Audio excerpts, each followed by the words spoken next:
Welcome to Rockhound Podcast. Karen, go ahead and take it away with introductions. Hey, I'm Karen from Ozone Adventures out here on the Oregon coast, and thank you for tuning in. We'd like to warmly welcome you to the podcast and let us know where you're tuning in from, be it in the sky or deep under the water or just driving to work. Just go ahead and leave that in the comments. And Kyle, Oh, who yeah. are you? I'm Mild Kyle. Also, I guess the Bob Ross of Lapidary.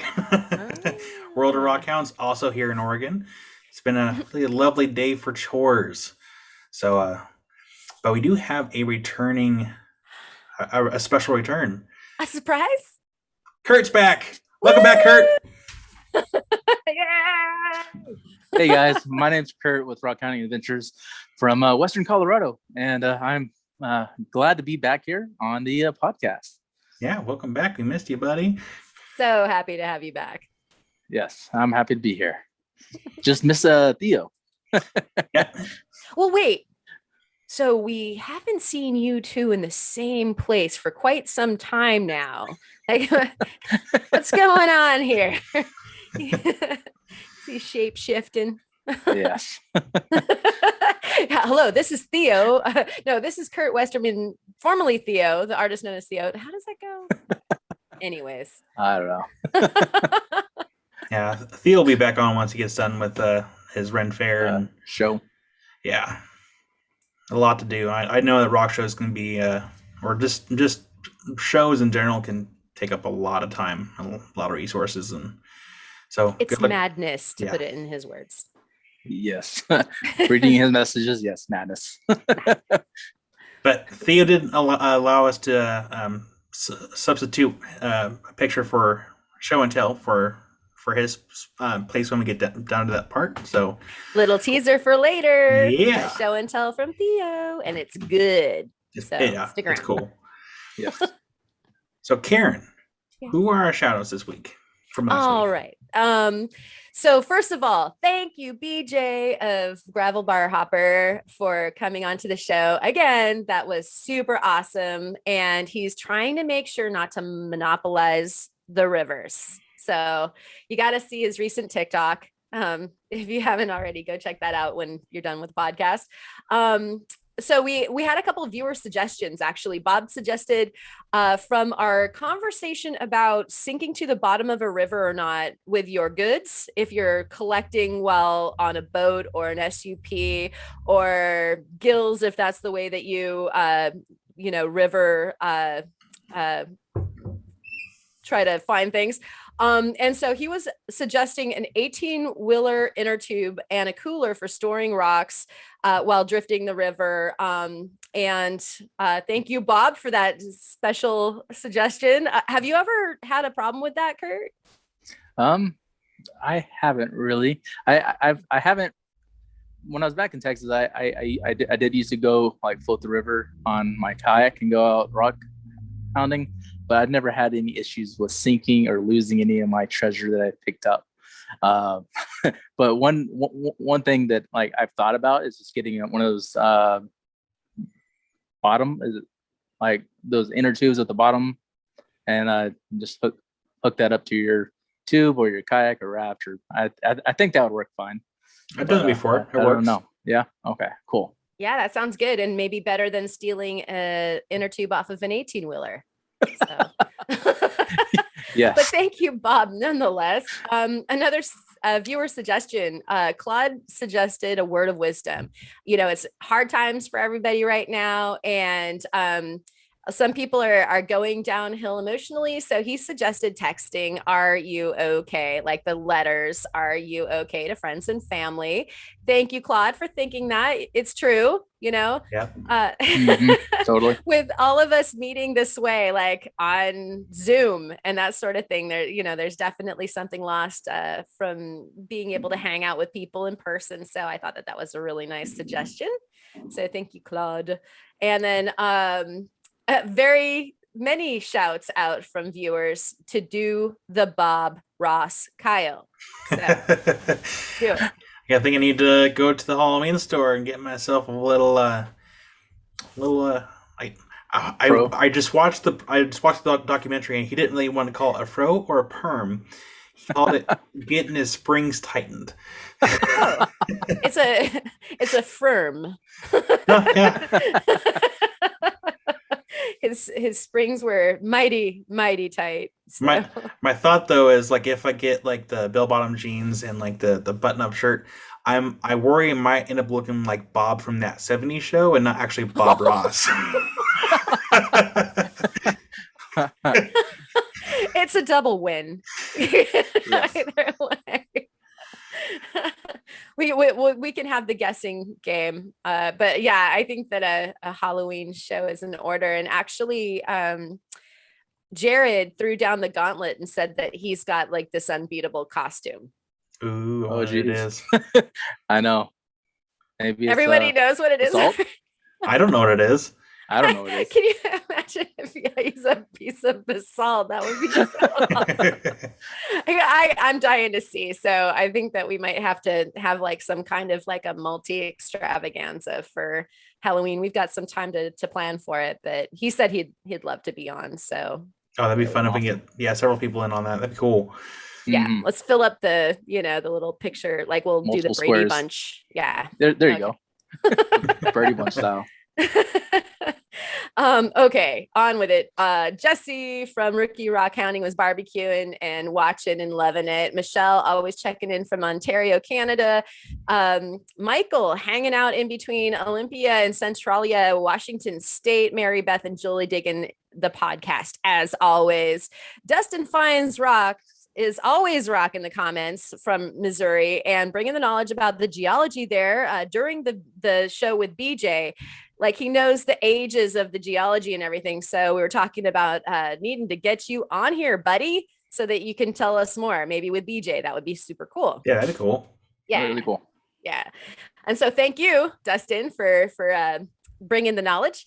And a couple notes, little housekeeping. We have a Discord server. And so hit us up on the email rockhoundroundtable.com for an invite to join. Please join us. And then also send the pictures of your favorite fantastic finds to that same email. It'll be in the description, so you can check it out there. But your pictures and your cool stories to be featured on our next viewer show and tell, which should be coming up here soon too, right? Yeah. Probably got quite the accumulation. Keep sending the pictures. Building a nice collaboration of all your awesome finds and stories. Yes. And those are the shouts. Sweet. Thank you for taking care of that. No, thank you. And also thank you for taking care of the live feed on Friday's podcast. I had to dip out early because I was teaching a lapidary class. And Awesome. It went pretty well. That's really cool. I saw that video where you mentioned you're going to be doing classes, and I was going to ask you how that was going and how many people you've got to do that. So far I've done 2 classes. I have 3 more scheduled between Nice. Next Wednesday, next Saturday, and then the last Wednesday the 29th. So I've got classes starting to line up, and it's actually been very fun. I'm very excited to keep doing this as long as people want to keep doing it. Yeah. I think that's a fun way to interact with your community around there, which is a spectacular idea.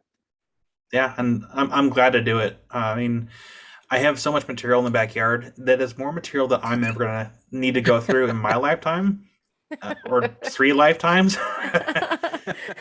Yep.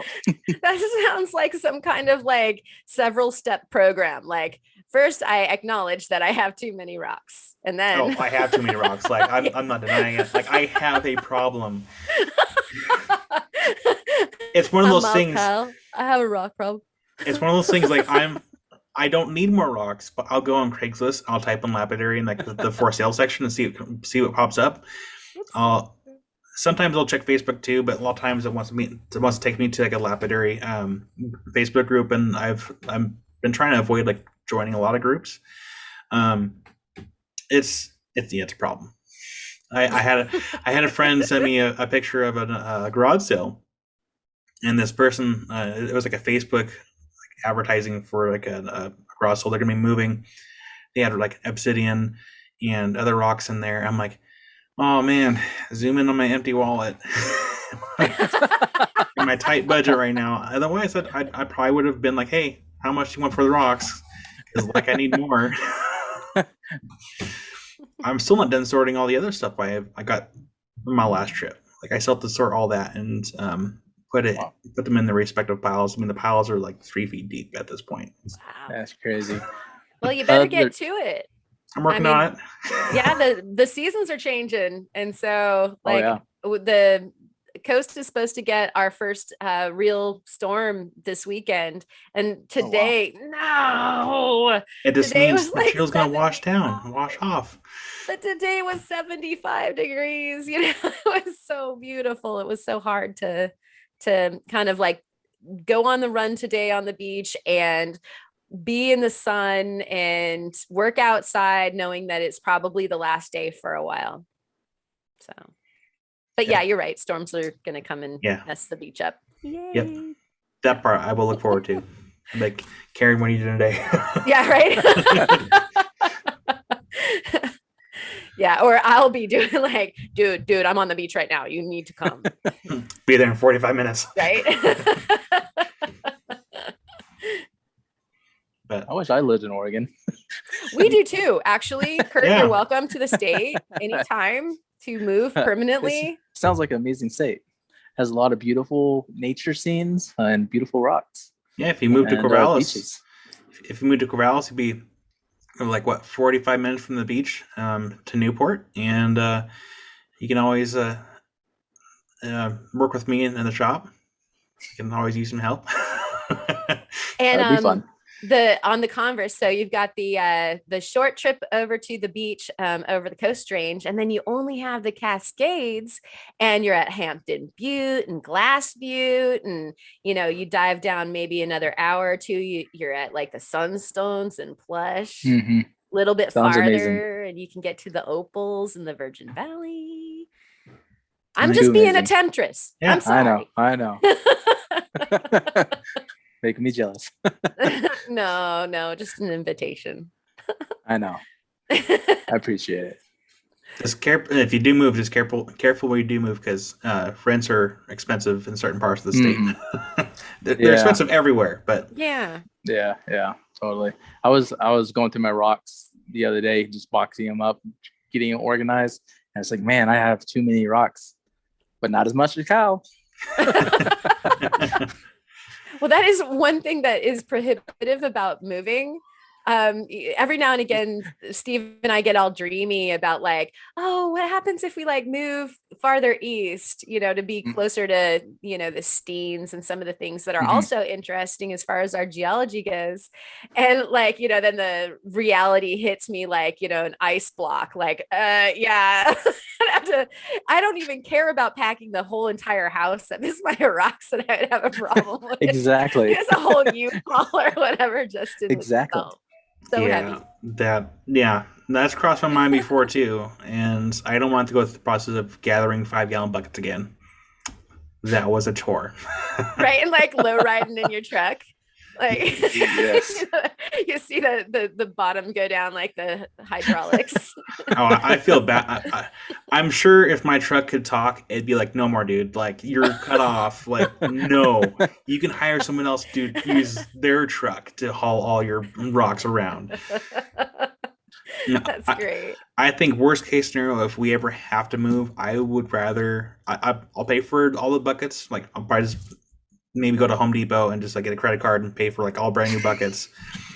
Or because like last time it took me a couple months to go to the Habitat for Humanity stores, and I bought out every single one of their buckets every single time. And I don't mind packing everything up, but I'll have someone else do all the heavy lifting and let them deal with figuring out how to stack it in a U-Haul or the truck, and be like, all right, here's an address. But we don't plan on moving, which is a good thing, because I don't feel like moving that much rock again. You could have a channel contest where the person that can move the most rocks like wins something, I think if it ever came down to a point where I needed to just downsize in general, I'd probably just sell the rock. Like, all right, Yeah. I'm not selling the rock. Disclaimer: I'm not selling this, but I'd be like, all right, $5,000 takes it all. Just take it. You've got a bidding war already going on your like email Yeah, right now. yeah. Don't do it. It's not for sale right now.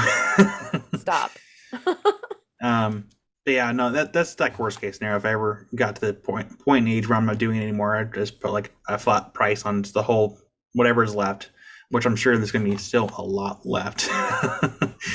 But yeah, gotta think ahead just in case. But let's move on to projects and how everyone week was. Let's start with Kurt. How was your week in projects?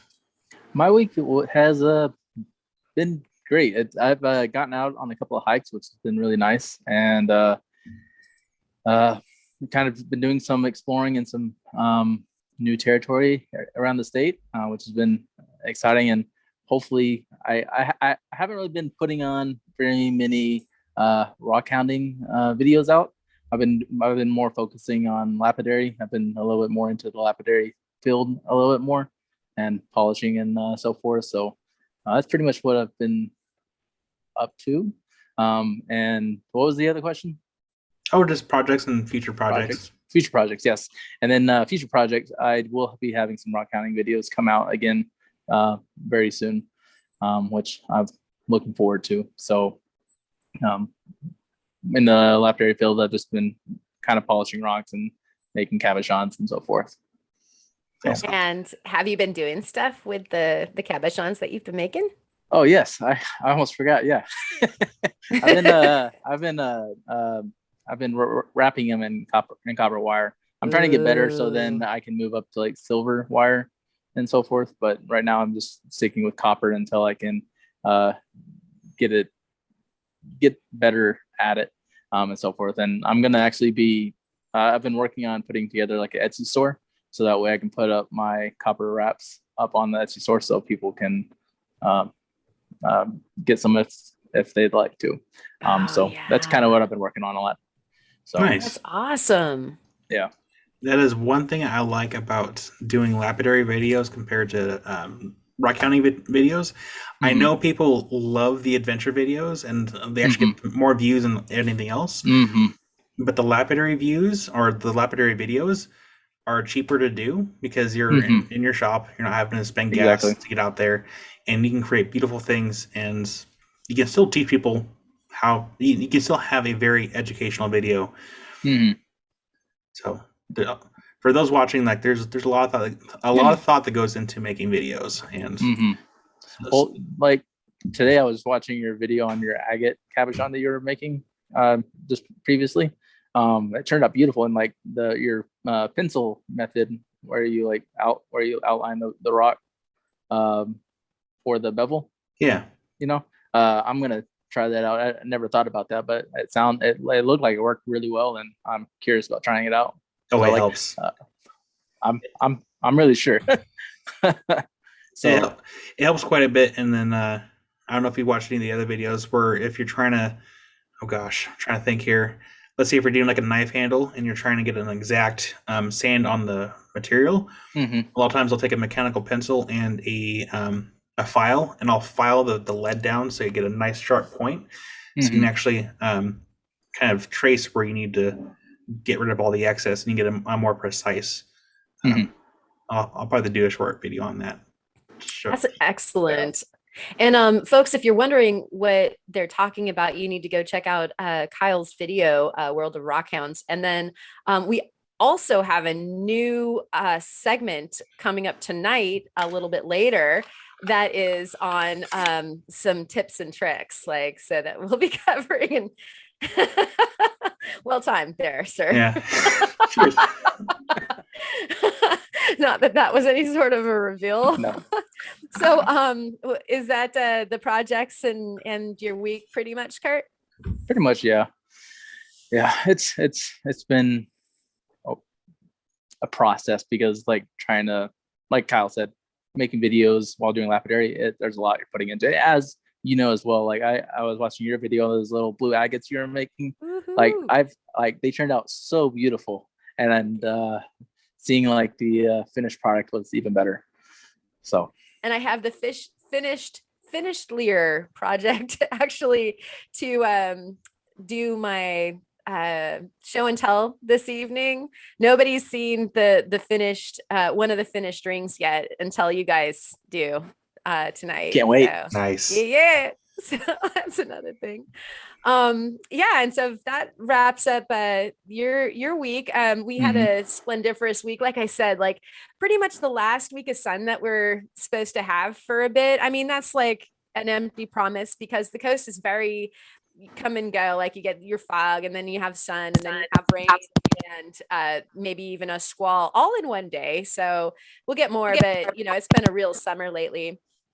And so this week I dropped a video about those rocks, so you can go check that out. And there's actually a companion blog. I tried to do this a little bit earlier and I'm going to be a little bit better about this, but on my website I'm actually doing a blog that traces along the video, so that if you needed a materials list or if you missed one of those tips that I gave when it's like more of a tutorial style, like what Kyle did, you can go to the website and collect the information if you're trying to do the project yourself. And so that's over there at ozonefineart.com. And then I made a short microscopy video of some hydrangeas. There's a couple of them right there. I couldn't help it, went and picked up a flower and put it under the microscope, and it was so pretty. It was like an opal or something. And so I did a short video. I know it's off topic for my channel, but like I just couldn't help myself. It was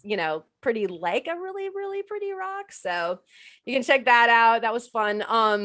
And then I'm making that whole blue agate situation was actually for a commission for one ring, and then it turned into two rings. And so my future projects are I'm working on the video for making the ring. So I'm bringing you guys along for the process of fabricating a ring from scratch. And then that'll also get its own companion blog. And like I said, at the end of the show and tell, you get to see the ring. So that'll nice. Be a reveal. And how about you, Kyle? What about your week and projects? A lot's been going on. I like today I spent pretty much the entire day doing a bunch of chores, cleaning, yard work, stuff that needs to get done. And but still working on customer projects and making pretty good progress. I got a large rock order that I'm working on getting filled. So you know who you are if you're watching this. I'm getting your order put together. And then I got another customer order that is nearly done. I'm still it's a lot of grinding that has to get done. I'm working on some rose quartz and some Missouri Jersey quartz, and it's something I haven't really done before. I'm kind of hand polishing an entire two pieces of rose quartz, and I'm finding that rose quartz is very fractured and needs a lot of care and attention when you're working it. Otherwise, it just likes to fracture out. Let's see what else here. Yeah, that's pretty much it. Just cleaning and customer projects. That's real life right there. I did my video this week where we talked about a little bit of my agate cabochon. And I think what I'll end up doing is, I know a few people don't really care for like the fast forward process, like parts of the videos.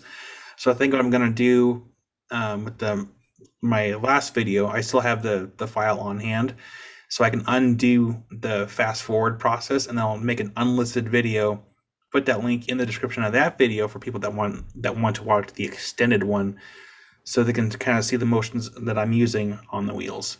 That's a great idea.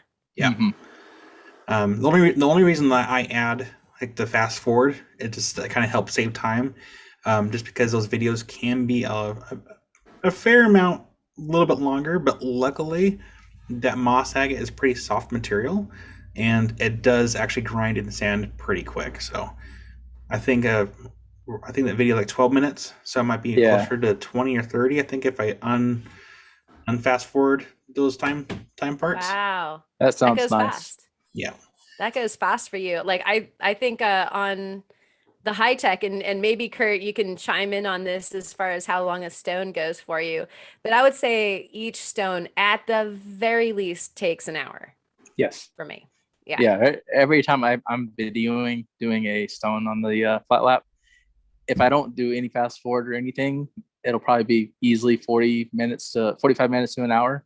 And even when I speed it up, like I hate clipping clips out and not show like the full process, because to me it's missing part of the tutorial for part of like what you're making. But if I were to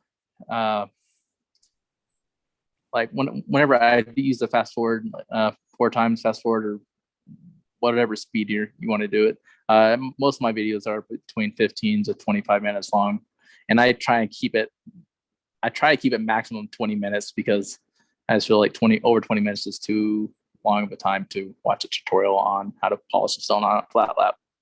So that's my personal preference. Yeah, it feels so tedious when you're doing it.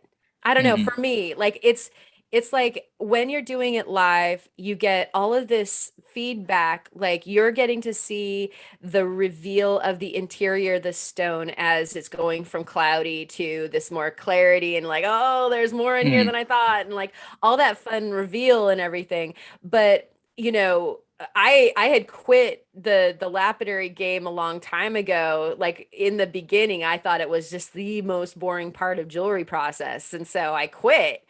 And so I don't know, I think I err somewhere in between the interest level that people have to see what's going to happen, and then knowing that like if you let it be too long, it's tedium. Although I think that like if somebody wants to go down the rabbit hole and watch the entire process start to finish, which I am a guy like that too. It's, if you don't have wheels, or if you just bought wheels and you want to see Kyle start to finish because he's going to finish something with like, curse you, your mirror finish, right?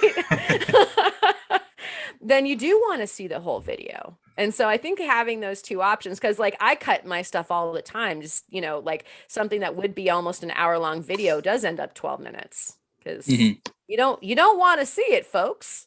Like I didn't want to see it. Yeah. Yeah, it's I think like the magic number for video time is, I think, between 10 to 12 minutes.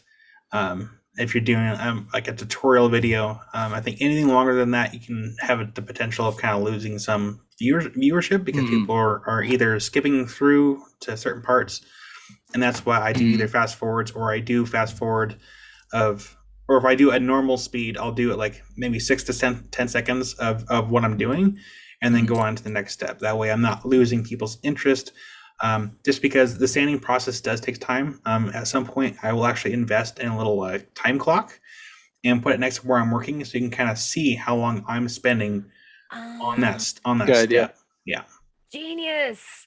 Yeah, like a little egg timer or anything would just be super cool to watch and go like, oh my gosh. Because I think that at the end of the day, that's the stupefaction that I have, is like, I can't believe that, maybe my 100 and my 180 might have taken, say, 10 minutes a piece because you're shaping the thing. And then I'm on like the brown for like 20 minutes. And I'm ready to poke my eyes out with my own dops. Like, like, why can't I finish this stage? I want to go to the next stage. And you have to be patient. And so I think, like having the time there so that people kind of get an idea of a reference, like, wow, he just did hard time on this wheel. That's great. That really is. Yeah, and the other thing too that will depend on the time will depend on the quality of wheels that you're using and how old those wheels are. Because if you are working a more worn wheel, it's going to take a lot longer. Even now with my blue capping machine, the wheels are fairly new. I'm just now starting to break them in, so they're actually working a little bit better. And that's why I have two different machines, one with newer wheels, one with older wheels, because my biggest thing is you have to know the wheels that you're working. So you, depending on the stone that you're working, you can know which machine that you can use for that material. And of course, it's going to, depending on the material, depending on the wheels, will depend on how long that process or that project will take. So Excellent advice. Wow, that's almost like the hound hacks already right there. Clap your hands. I should have saved it then. That is excellent. But yeah, it's true. And then sometimes, when you do end up spending, say, way too long that you feel on a certain wheel, it might be because you don't have the stage in between set up right. Mhm. Like you might have deep scratches from your 180 and you've gone over to your 325, and maybe you needed a stage in between for whatever That's material that is. that's one of the things I've noticed. Like when I like just getting the flat lap, you get the 180, the 320 at the 325, 325. 600, Yeah. 1200. And whenever I was, and then I think I decided to buy the 80 grit Yeah. disc, and jumping between 80 to 180 to 325. Felt like I was missing a stage because every time the finished product would end up with deep scratches that I could not get out, and getting that 220 disc really, really helped. Yeah, the And then purple. yes, Get you some purple. I use that a lot Yeah. now. I still need to get a flat lap. I don't have one. You need to come play in the flat lap playground, sir. Well, I think someone asked me like, why would I need a flat lap, or like what would be the benefit of a flat lap compared to what I already have? My thing is, it'd be nice to have a flat surface to work. So if I'm working like a certain cab that I need to have like a nice flat surface, I can sand the back of that, so I have a nice flat surface to work with. Or if I'm making a project that requires a lot of like facets, like true facets, not like improvised facets, then that'd be a benefit of a flat lap. Any straight plane. Yeah. Any straight plane. So the bottom of your stone before you dop it, you need a straight plane. So flat lap it.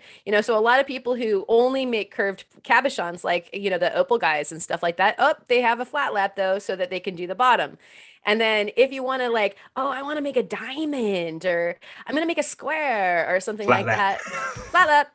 And then, I want to facet the top. Like I'm going to make a rose cut stone or something like that with an emerald cut top table. Oh, flat lap. So yeah, it just It's easier to say too. yeah. And yeah, your general wheel program. Like, so yeah, I don't know. I love that guy right there. And so you can do anything that you can do on a wheel machine on a flat lap, and then you can do things that you can't do. So, it can be a one-stop shop for somebody who wants to save room in their shop, like that is the size of a jail cell. Yeah. I And will. you can constantly move it around too. Like if you're traveling, it's easy to put in your car or your truck instead of having to haul around a big wheel machine. Even though I'd love to have one of those wheel machines eventually. Sure. Yeah. But even a genie, like it's awkward to move around. It's just it's wide. Big, I mean, bulky. I've had a Pixie before, or no, I take it back. I did not have a Pixie. I worked with the Pixie before, and those are pretty tiny machines. And they do have their purpose. I wish I had one, but space is very limited. Which is why if I want to get a flat lap, it has to be in a dedicated spot. That is like, that is a foot by a foot by a foot. It is a foot cube. Mm-hmm. And then you put your little water thing on top, or a lot of people do a water feed. But since I like to stand, I didn't get the angle lap. I have a flat. They have an angled one so you can sit and work. I like to stand and work, but also that forces me that little water feed, and then there's usually a little cup right there that brings the water from the tray. I need to move, because I don't know if you guys have like watched yourself, on maybe one of your videos, but you're like doing the thing right, and you're holding these like strange lapidary yoga poses for probably too long. I know what you're talking about. Yeah. There'll be times I'll get down, I'll be sitting doing this, and someone walks out, and you're just like, yeah. So I like, the cycle of the water maybe takes an average of, I don't know, 10 minutes or whatever your drop rate is, right? Yeah, the drop rate. And then also I've noticed, like, if your drop rate is kind of fast, it also depends on like the, I guess, like what disc you're on, because I've noticed when I'm on a higher grit disc, the water, it doesn't like, I don't know where I'm going with this. Where like It's more like absorbed, disperse. right? Yeah, It doesn't yeah, run yeah, off fast. yeah. You get way more like hydroplane and that sort of thing with the higher discs. And so yeah, you're afforded more time. And usually, unfortunately, that's like when I'm like in the same, like you move your project, but a lot of times you're looking at what's going on with it. And so yeah, I'm like, yeah, I could get that flow that would just go for hours, but then I would probably be disabled. So it's better for me to like move around and walk and like, get a drink and whatever, play with my dog and come back and put the water back on. Those like repetitive movement issues that you start getting, like lapidary is, and jewelry making is an number one way to get some of those. And so, there's good ways to stave that off so that you don't curse your projects when you get older. Yeah. Tangent. Oh, I did a Theo tangent. Yay! Theo's here. Where were we?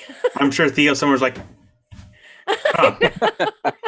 I did a tangent. Yeah, I don't remember where we're at, but do you want to?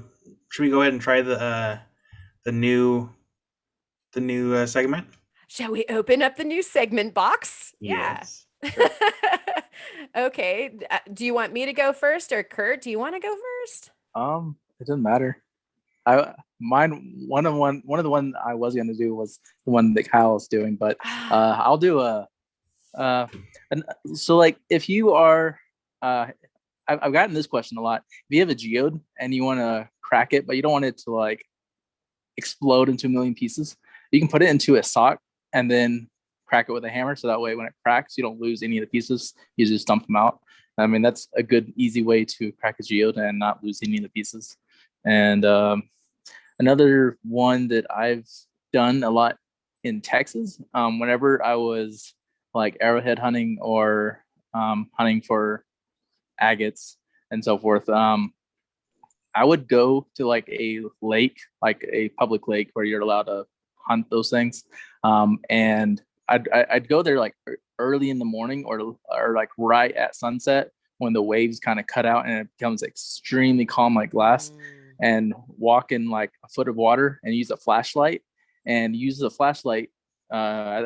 guess like a 45-degree angle where it shines through the water. Agates and arrowheads would reflect the light, so it's easier to find and pinpoint where they were in the water, like in the dirt. That's cool. Yeah, that's one of the things I've always done for stuff like that. But those are the only two that I have right now. I have more, but I can't remember what they are. Well, we have this segment in the future that you can go ahead and offload all the rest of the good tips. But I love that one about using light, even though it's not night yet. We all know about like going after the Yeeper lights and stuff like that. But like using a beam through the water and finding, I mean, that's just beautiful sounding just in and of itself, like at sunset. Like, what's there not to love about that? Oh, you can probably make some good improv. You can probably improvise on some tools too. You can probably even get a PVC pipe and put maybe plexiglass on one side to keep the water from getting in. Yeah, there you go. Put a mirror down there and just shine a light from the top, and then have like a underwater periscope with light. That's cool. I'm gonna try that.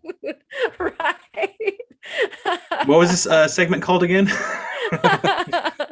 Hound hacks. Hound hacks. The Rockhound hacks. Another one that I've been wanting to do. I've been wanting to do that same thing, but use a black UV light cool. in the water and just see what pops up. Because lately I've been going around like out back and to like the landscape rocks just with the black UV light, since agates normally always glow. And like I've found some actually kind of cool, like there's some granite out here that glows blue under a black light. And that's using a black light at night in the landscaping rocks, very easy way to find agates. Because I've looked in these landscaping rocks dozens of times. And the other night I was out there with a black light, I found agates just like one after another that I've looked at, but they don't look like agates. But when I actually pick them up, I'm like, oh my gosh, this is an agate. Like because it has that like white gray like I don't know, I can't remember the word is. Yeah, the rind. Because it has that, it's like covered in that. It just looks like a standard rock to my eye during the daylight. But whenever I'm out there with out there at night with the black light, it just pinpoints it. And I was actually going to do a video on that soon, showing that. Do it. So. I can just see everybody like at the fast food drive-through. Yes, exactly. Like I wish I knew about the black light when I was in Kentucky, because every time I would go on those walks, I would always stop by the movie theater. I'd stop by McDonald's. I would stop by all those places and look at the rocks. And I wish I had a black light, because I would have found so much better goodies than before. You're gonna urban rock hounding. You have to get a special suit and make yourself look like a CSI, but then it's called RSI, so it'd be like Rock Scene Investigations. Yes. Just create a new channel name. Making also a note of that. He's like, new channel. New channel, in case World Rock Hounds doesn't pan out. You can wear your wig. Welcome to Rock Scene Investigations. Wow, it's really groovy. Far out, man. Yeah. You're a little happy rock over there. Karen, you want to go next, or Kyle? Sure. Yeah. Karen? Yeah. Go ahead. Karen. Well, I think that Kyle should go next, because we even got to see a preview. No, okay. Yeah. So I guess my hound hack is going to be, and I'm sure Jared will approve this, a water bottle. Because you don't want to lick rocks. You don't know where that rock's been. You don't know what has fallen onto that rock, be it some kind of excrement of an animal. It could be bacteria. It could have just come out of an animal. My dog. Yeah. You don't know where that rock's been. You don't know what is on that rock. It could be bacteria from an algae that somehow is there. There's dangerous stuff out there, and yeah, there's gonna be people out there like, oh, I've been doing this for years, I'm fine. But all it takes is that one time, and you're gonna regret it. So, shout out to Jared. I'm endorsing that. People use water bottles or spray bottles to spray the rocks. And worst case scenario, if it's clean water, you can drink straight from it. If you don't have your water bottle with you, it's a win-win.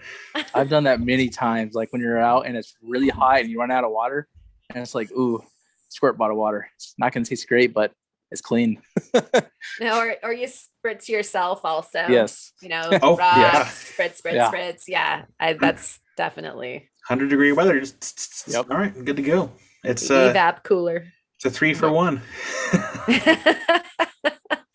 That's got to be one of the best hacks. Like, yeah, there's never a bad thing about carrying water with you. So, well, I can't tell you how many times I've been in the shop and like I'm too lazy to stop what I'm doing to go into the kitchen just to get a glass of tap water, and it's just like, okay, the bottle's like right in front of me. I'll just use this because like it's always clean waters. I don't cross-contaminate it, so it's always clean water. So invest in some Dollar Tree spray bottles if you guys have a Dollar Tree, because best dollar I've spent. I bought many. It drives you crazy though when they fail, right? So I have two. I have this one, and then I have the one in the garage that's been there forever. I've taken out rock hounding multiple times, and it still works fine. I bought I was like $3 or $4 one from like Walmart, and it failed within like the first 5 minutes of use. I'm like, are you kidding me? So Dollar Tree, only $1. Well, I've noticed that I usually have a couple of them, if not 3 or 4. And what invariably ends up happening is we hook up with like my brother and his girlfriend or some other friends or something like that. They don't have them, and they're, oh, what are you doing? oh, you can see, how did you find that? And it's like, here. So bring a bottle for a friend, I think a little add-on to that bottle, though, if you have a spare toothbrush. Oh, yes. You should make a little pouch that like attaches to the water, to the squirt bottle for a little toothbrush. Yes. Like it's the bottle has its own little holster for the toothbrush. Yes, and yeah. Exactly. If anyone has a 3D printer, this is going to be the trade for you. Oh my gosh, yes. I can't tell you how many camping shots of me next to the campfire with a bottle and the toothbrush, and I'm like seeing what it is like before the sun completely goes down. I'm like, what did I get today? Do I need to stay one more day? Yeah, that's awesome. So is that what you got, Kyle? Yeah, that was mine. Right on. Okay. So my favorite is the good old jeweler's loop. And the reason for this guy is a lot of times you don't know what you've got until you get a closer look. And so like a reveal on my my other I was going to say lost and found. It's not lost and found. It's like show and tell. Goodness gracious. Maybe it was lost. We could have a short segment on one of these episodes. I mean, I do have a lost and found story. So, well, it's a lost. We should. It's a lost. It's a lost and never found story. It's still lost. Oh yeah. I'm sure that there are several of those out there with people's tools and whatnot. Oh, this is a fire obsidian necklace. I'm pretty sure that someone either someone found it and kept it, or a crow found it and brought it to their nest. Because, yeah, I'll save that for another episode. Yeah, okay. We should do that. I like it. Okay. But yeah, having magnification is really nice because we had this rock, and I swear it was a jasper. I would have, gone to Vegas and put money on jasper with this thing. And I was out in the backyard preparing a pool for the new ducklings. And I needed some stones to put on the bottom so that they wouldn't, they had stairs back up to the top so that they wouldn't drown. And I like got it wet, and I took another look, and I brought out my jeweler's loop or hand lens. These are geology things. Usually you have like a 10 is on the bottom and a 20X is on the top. And it's petrified wood. Nice. Like for me to miss a piece of petrified wood, are you even kidding me? Usually, I've got like, I don't know, extra iron in my nose that like points out petrified wood like a compass, and so, yeah, having these in the field, it's remarkable how much you are able to decide whether or not the material is something that you want or not. And so I've included some close and closer, the 10X and then the 20X pictures so that you can go like, oh, it looks like and then no, it's not. It's actually much less meh than you thought. Are you gonna polish it up? Oh, actually, so I'm starting a database of samples and pictures for the mystery woods, which your wood, Kyle, that you gave me is part of, and this is going to go into that database. So then I go to Steve. I'm like, I did not recognize this piece. What is it? And it turns out to be petrified wood. I don't think I found it. He found it, and he didn't know it was either. And so it's truly a mystery piece of wood. And so I got more mystery wood to find out the ID on. Nice. Cool.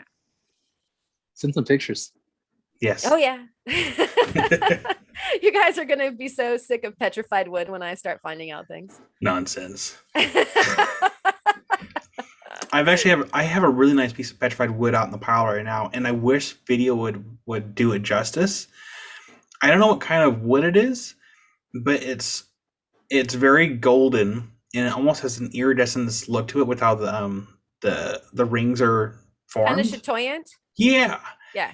And Interesting. I'm wanting to actually, I'm gonna slab it up and if the slabs look nice, I'm gonna make some knife handles out of it, and I'm gonna if it looks as good as I'm thinking it's gonna look, oh, it's gonna be awesome. So make sure that you save a couple scraps for me when you cut it, and I can, add that to the mystery woods. And if you think about it, think how beautiful guitar back maple is. You think about burl wood. These are all chatoyant. And so, of course, that existed back in the Miocene for, the most of the petrified wood that we have here in Oregon that we have access to is from about that era. Maybe some of the Eocene. And of course there was guitar back maple and things that would have a chatoyancy to it. And so if it's replaced with the minerals, it might have retained that chatoyancy. I think this actually came from Sweet Home too. I think this is actually a piece that I found. I need to go there. Cool. You should. Let me know what you do, and we'll have to make a video of it because that'd be really cool. And when it's not storming on the beach, I will meet you in Sweet Home. Well, if it's in the rainy season, that's gonna be the best time for surface collecting because that's when everything is washed off. It's not so much the best time for digging because that's when you're gonna end up with, you're gonna go there with a 5-pound shovel or how much a shovel weighs, and come out with a 20-pound shovel because the clay is so heavy. But the rain washes off all the other fines people just chucked aside, didn't want to even deal with. It's the best time to go for surface collecting and look for stuff that people missed. Good to know. That's cool. That's another good hack is when you're out rock hounding, if there's piles that other people left, go through it. Because sometimes you may find something that's really nice and it's very simple to find because it's just right there. Someone set off to the side. That's what the Sunstone mine out in there in Plush does. They look for, in a way, they look at anthills. And if the anthills are bringing out sunstones from their nests, they know where to dig. Mm-hmm. They know that there's going to be a pocket of sunstone in that area. Mm-hmm. I was there was a subscriber that I was talking to a while back. He said whenever you're prospecting for gold, look for ant piles because they bring up gold sometimes. In their piles, which is kind of cool. Never thought about. That's good to know. Oh man, that'd be suck to be the ant though. You're on top of the hill, just mind your own business, and here comes a shovel. Yeah. Well, not only that, but like some of the ants in the desert are not to be messed with. Oh no, they're mean. Yeah, like they'll be chasing you down the trail, man. Like, wow. So, I think that was all our hound hacks. Let's go ahead and get into show and tell. So, Kurt, want to lead us off on that one? Sure. For my show and tell, I find out what pockets it's in.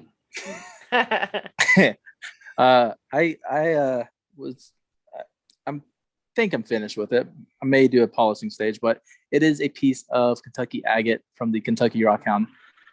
He sent me a little slab, and it has some really beautiful bands running through there and so forth. And I don't see if y'all can see it, but Kyle has pictures of it. So yeah, I got you. And but and then, actually that's leaping into the screen in such a good way. A lot of times specimens don't look that great. That looked great. Yeah. Okay, cool. Ow. I think this is actually my best cabochon because like normally I have like facets like that are in there that are hard to get out, but this one is like there's a slight dome on it and it's perfectly smooth all the way around. So it's my best one so far. Nice job, and man.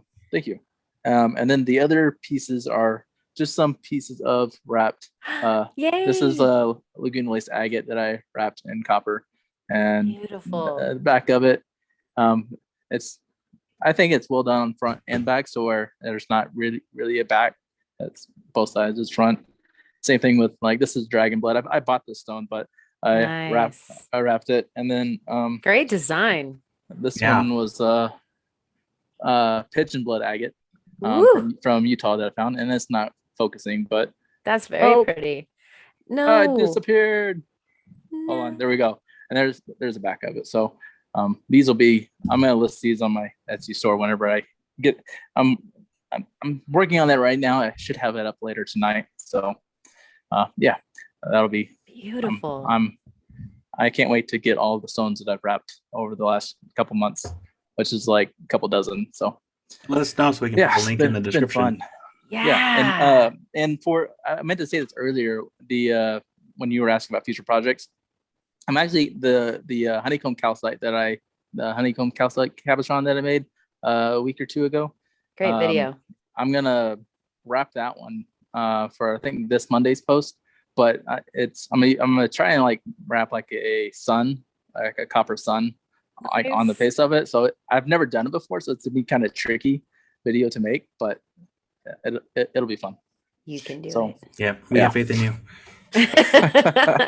And that sounds perfect. Like that was such a beautiful, bright, sunshiny stone. You know, doing a sun is like, you're gonna hit it out of the park. That's gonna be great. And I have some of that stone, some of that slab left over. I'll put it in a box and I send you a box next, so you can work with some too.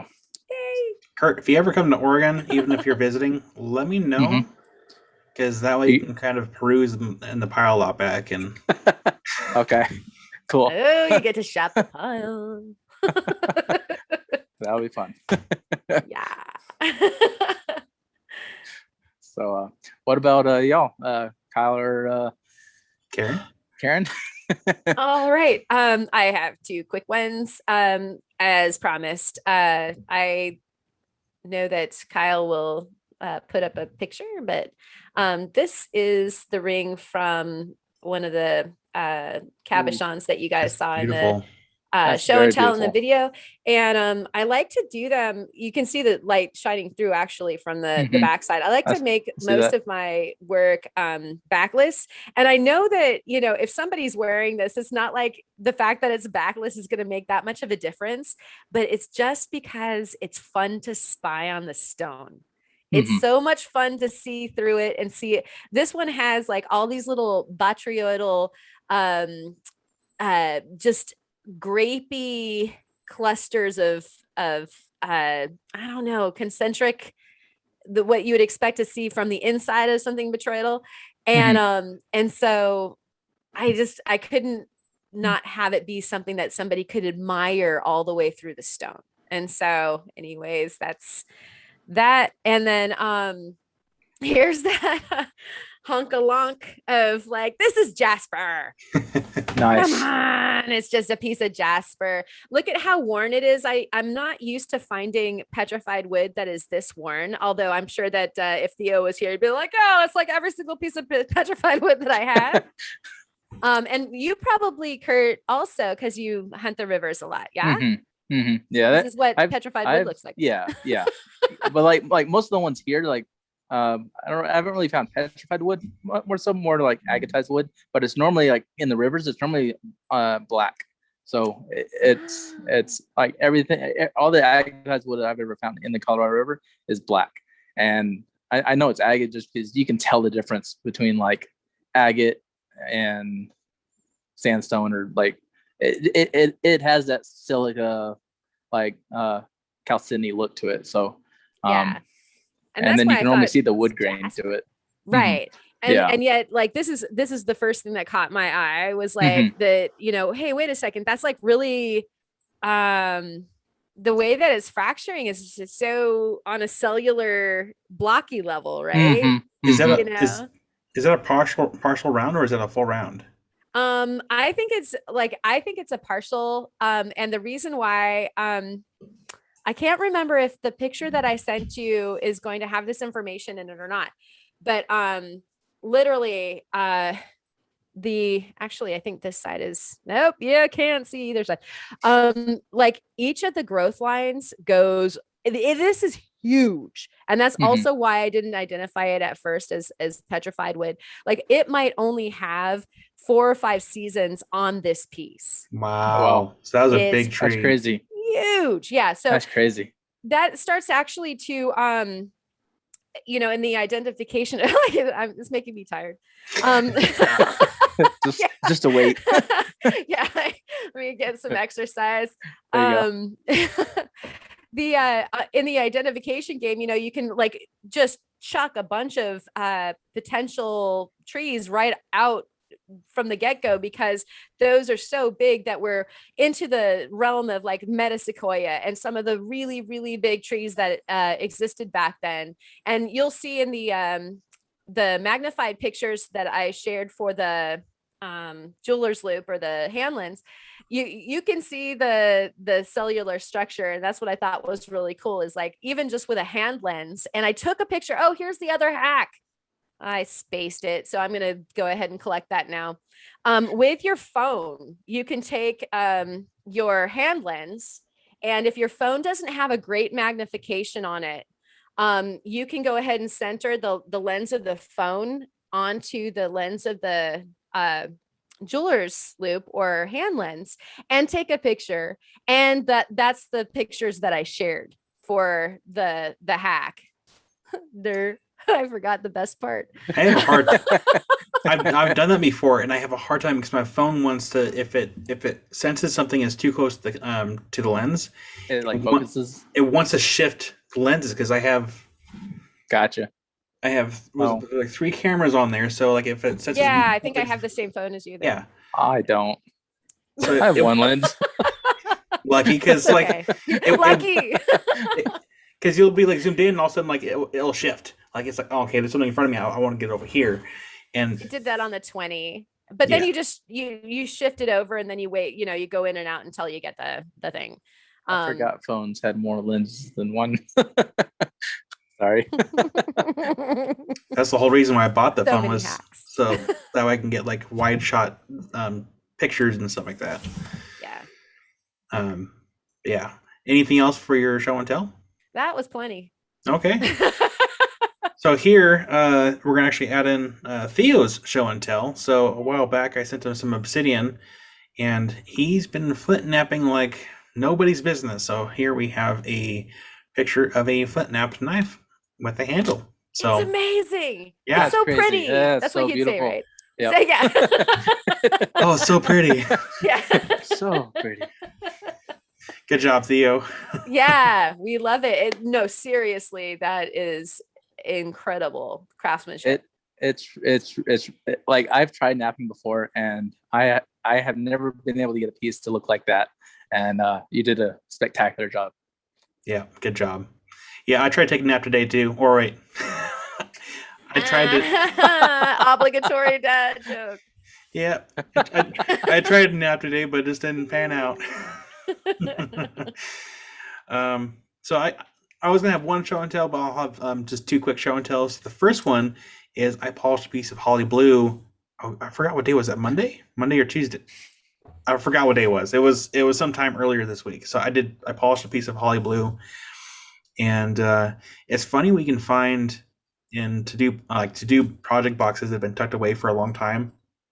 I found it. I'm like, oh yeah, I forgot about this. So I polished it up really quick, did a short video, took as many pictures as I could, and sent it out the door. Like, it's not going on my shelf behind me. It's a gift, and I'm not going to say who it went to because I want to have it be a surprise on who's going to get it. Wild. Somebody out there is going to be like, because Holly Blue is like something serious. Like it's so rare and so beautiful, and the onlyest place on the planet that you can get it is here. It's interesting material too, because it comes anywhere between blue to purple, and it's very interesting material to the fact where if you can have it in daylight and have it be one color, and you take it inside and it looks a different hue. If you're holding it, it'll look a different color, and it's a very interesting material. And it's also one of those materials where if you leave it in direct sunlight, it can also fade. So it, just like amethyst or like, certain other stones, or if we have it in direct sunlight for a long period of time, it'll just lose its like nice deep color. So I think I have a couple other display pieces that will eventually go into my shelf where they'll. Nice. Yeah. I don't know. I know a lot of people like love Holly Blue. To me, that stuff's okay. Mm-hmm. Sacrilege. It's very beautiful. You guys know that fire obsidian is my thing. Oh, that's true. You've just got another thing on this. My heart is set somewhere else. Yeah. Real quick, Kyle. like right before you said you polished piece of Holly Blue, I got a notification from YouTube drop down and let me know, like, go watch World of Rock Hounds Holly Blue. What? Huh. That's interesting. It was kind of Smart funny. bots. Yeah. But no, that stuff it is beautiful, and I think the more I don't know, because you have Ellensburg blue, you have Holly blue, and then you also have Royal Aztec blue agate from I think Mexico. So there's a lot of blue agates out there, and they're all beautiful in their own aspects. But my heart is reserved for Fire Obsidian. I'm sorry for Holly blue, but it is beautiful stuff. I'm not saying it isn't. I'm just saying my heart's somewhere else. It's okay. There's other places where the love, comes from. I mean, if you want a piece, there was a rock shop here on Highway 34 a while back that had like 2 large 5-gallon buckets full of Holly blue. What? And it was That's crazy. Kurt's gonna be there actually. Oh gosh, what was it? I've tried to get some, but I haven't been able to get my hands on any. Whenever I'm like doing the bidding wars, someone else always gets it. Yeah, it's hard to get decent material. I think it was if it had like a little scoop and a little bagging next to it. It's like if I forgot how much it was. Like if you scoop a rocks and it's like so much like per piece or per pound. Mm-hmm. But if you picked pieces out, then it costed more. So it's like one of those things you have to use a scoop in order to get the good price. I mean, but even though like it's Holly blue, whenever I see it, Mm-hmm. And what's really cool, here's another hack, y'all, is that if you drive around and especially in Oregon and you go hit these rock shops that Kyle's talking about that are kind of like, the fun hole in the wall, it's like it's somebody's house, and you get to like walk into their backyard or something. They oftentimes have Holly blue. They know what they've got, but they're totally reasonable as opposed to trying to go, into the market and try to get your rough or your polished Holly that way. I was down in Lakeview of all places, and they've got a wonderful little rock shop there, and there's like a whole, salad bowl of Holly blue. I'm like, I've got some really big pieces. I know exactly where they're at. So those are also on my to-do list to cut and polish and see if the inside of the stone's as purple as the other one I just did. And then they do vary. They surely do. They really do. And sometimes they're fractured, sometimes they're not. It's just beautiful stuff. I only really bought as much as I did this for a couple nice pieces for the shelf, and then to eventually like do some giveaways for all the other pieces that I have, because gotta share love, right? Totally. And then my other show and tell was I did a moss agate.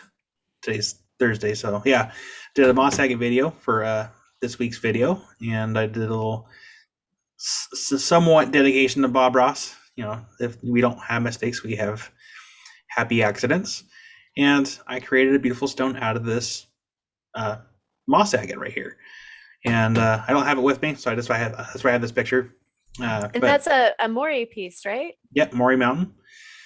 The stuff works beautifully, and it takes a nice polish. The only downside to this material, it can be pitted. So when you get to the polishing stage, it requires extra care to get all the polishing out of all the little nooks and crannies. But it turned out beautifully, and I have an idea to do with this piece down the road, but I'm going to keep that a secret for right now. So. You don't even get a hint or anything? Not right now. Ah, in the future. Curses. I need a cliffhanger. I know. He's Kyle the Cliffhanger, man. He's like getting all these nicknames. He's just accumulating them like merit badges. Well, the more subscribers we get, the more information you guys will get. Oh. Hint, hint. Please subscribe. Nice. But that's going to do for show and tell. We have one more little segment, and you guys all know what it is. Words of wisdom. Kurt, what do you got? Oh, geez. Karen, you want to go first? No. I'm scrambling the omelet in my head, trying to remember what mine was. Yeah. You want me to go first? Because like I Yes. had mine. Yeah. Okay. Yeah. So, I think last week I talked about how that we live in a really hectic world right now, and there's a lot of stuff going on. So to kind of go on to that, still do something kind to someone else. And it does a good deed. It doesn't matter what it is. Don't do it just for bragging rights. Do it because it's nice. It doesn't matter if it's your friend, it's your family member, a random person off the street. If you're at eating breakfast and you see a couple or a single person just minding their own business, offer to pay for their meal. Do something nice for someone else just for the heck of it to make someone else's day. And that's my words of wisdom. Love it. Yes. Well, I guess for mine, I'm just gonna stick to one of my old ones, I guess. Whenever you're out rock hounding, if you find something special to you, as long as it's special to you, that's all that matters. Just keep it. And if it's nothing, if you show it to someone and they don't think it's anything special, don't worry about it. Just like as long as you're drawn to it and you love it, that's all that matters. And then something to go along with Kyle's, if you like tumbling rocks and you have tumbled rocks in your pocket, share some love and hand one off to someone else. Yes. And, I love that. I'm glad you said that because I was at at a rock show recently, and I don't know if I mentioned this before, but I was recognized. People cool. They're like, "Hey, we love your content on YouTube, so I'm actually gonna try to remember to start taking rocks with me when I go places, to either rock shows or just if I'm rock hounding. That way, if someone does recognize me, I can just be like, "Oh, hey, cool, thanks, thank you so much. Here, try this cool present." Oh, cool. So I need to just remember to do that because, like I said, I have rocks to share. I used to. That is such a good one.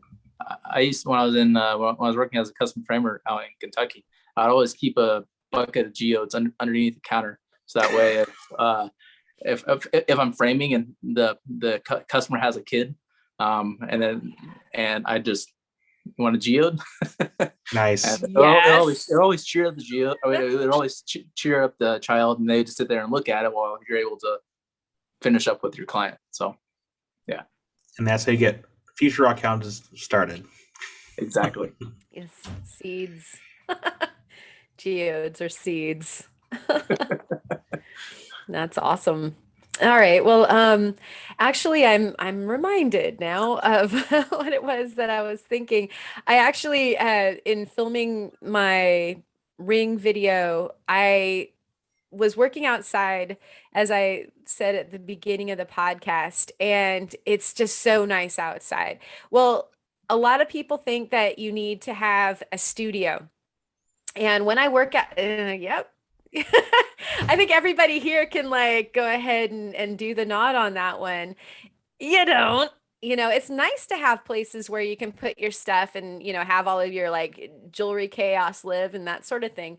But I have a stool, a bench pin, and a block outside with an old office chair, and that is my luxury studio outside. But being able to be out there in the sunshine and to have the best ventilation system ever, and just to enjoy the outdoors when we can't be rock hounding or whatever, it's off season for us here, I can still be outside for like an entire day working on a project, and there's no excuse. Oh, and did I say the bench pin is attached to a stool? Like my table is a stool, people. So this is something that my mom and my grandfather both like had great studios, but they also said, you know what? If you've just got an apartment, go ahead and put your soldering stand in the kitchen sink. Put your pickle right on the stove. Like there's nothing stopping you if you don't want to. If you don't have a studio, you can still do your thing. You can definitely find a way. And so I just definitely wanted to share that with everybody. Don't let like the expectations stop you from doing the creation. No, that's right on point. I mean, you guys should see my space before my garage. Like it's smaller than I think it's smaller than Karen's first workshop right there. It was I tiny. can almost touch both sides. Yeah, no, my space is probably about maybe half the size, if not smaller than what you have right now. So I think my space is a little smaller. Sorry, I didn't mean to interrupt. Oh no, you're fine. No, it's you can make your space anywhere. Mm-hmm. You can.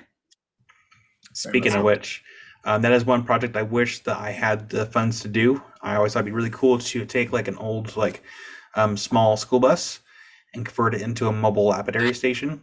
That'd be cool. But I don't have that in the works.